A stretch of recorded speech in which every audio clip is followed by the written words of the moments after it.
A water tower damaged in the December 2015 tornado finally came down today, and it closes a chapter for many who live in the area.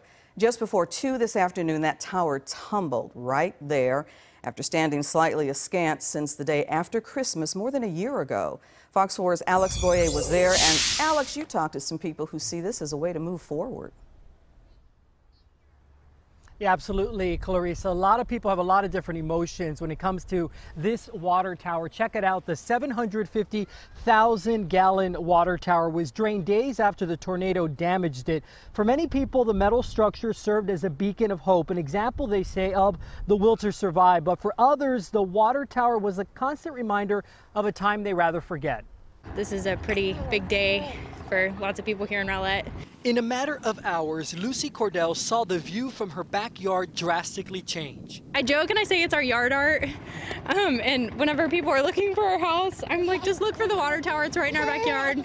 You'll know you're there when you see it. That 150-foot water tower Cordell is talking about was damaged by the EF3 tornado that tore through Rowlett on December 26, 2015. We were in the bathroom, and 15 seconds later, it was all gone.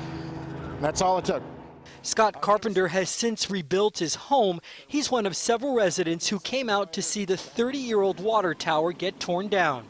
So frankly, I'm glad to see it go because it's kind of, I guess it's a way for us to further move on. Others, like Cheryl Smith, feel differently. So to see it come crashing down, is that good or bad? Oh, it's sad.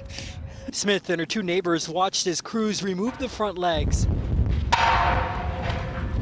4 hours later, the water tower was ready to come down. It took less than 20 seconds to hit the ground.